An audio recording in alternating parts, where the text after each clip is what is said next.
Hey there, in this video I'm going to show you how to put a tabletop finish on top of this beautifully stained tabletop. In a previous video we used Charlie watered down as a stain to create this washed stain effect on the top of this oak table. Now I'm going to use our satin tabletop finish, which is super durable, to create a sheen and a really durable protective finish on this tabletop. Our satin tabletop finish comes in two sizes. We have a small size, which is great for projects like this. We also have our larger one for when you're doing your full dining set, or a really large dining table, or any other big projects or multiple projects. So it comes in two different sizes. We also have our tabletop finish available in a flat finish. I did make a video previously on tabletop finish, so if you want to see the differences and different ways to apply, please go ahead and check that one out. But for now, I'm going to show you how to apply our satin tabletop finish using one of our super ultra smooth brushes. This is the 4-inch. I'm actually going to use the 3-inch to apply, which is slightly smaller than this, but this one works well. Also, it's really, really nice soft bristles and covers a lot of area at once. Whenever you're working with a poly finish, it's a water-based poly, they do dry really quickly, so you do have to move quickly and you don't want to do a lot of back and forth. So I've already put some satin tabletop finish into this container here. I'm going to dip my brush in. Normally I would start on the edge here, but because I want to show you, I'm going to work this way back towards myself. I'm getting tabletop finish halfway up my brush, offloading, and I always start a little bit in so that I don't get drips down the side. And then I'll take my brush and get as far across as I can. Now this table, like I said, we did a stain finish on here. So it was actually sanded down to raw wood before we did that, and so it's very, very porous.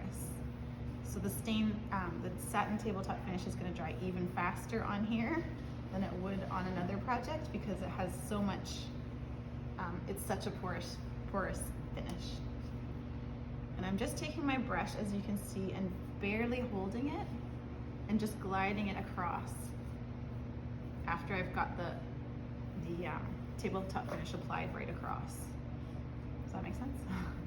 I get it all the way across to the edge, and then I take my brush, just barely holding it, and drag it straight across in the direction of the grain of the wood.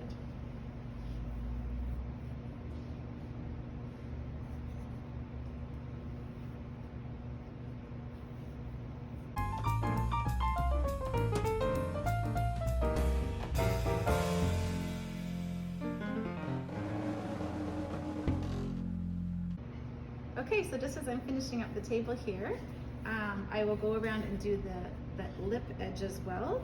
But I just wanted to mention that once your first coat is fully dry, after 2 hours I would say at least, let it dry really well. And then you can give a light sand and apply a second and or a third coat.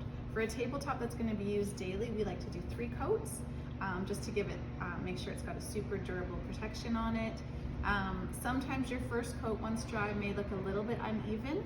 You want to just, which is fine, because on your first coat you want to go nice and thin. It's better to do 3 nice thin coats than it is to try and do one big gooping coat of tabletop finish. So I'm just going to come around and do the edge.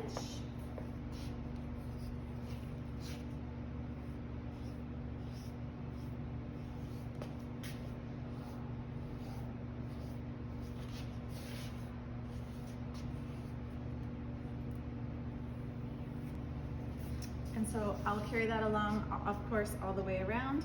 Once it's fully dry, I'll give it a light sand, second coat, another light sand, third coat, and she's gonna be good to go. Perfect for everyday use. I hope that was helpful. If you didn't see the first videos, in the very first video of this series, I showed you how to paint the base of this table. In the second video, I showed you how to create this stain. Third video, I showed you how to apply the beeswax finish to the table base. And in this fourth video, I've showed you how to apply the tabletop finish to the top of this beautifully stained table.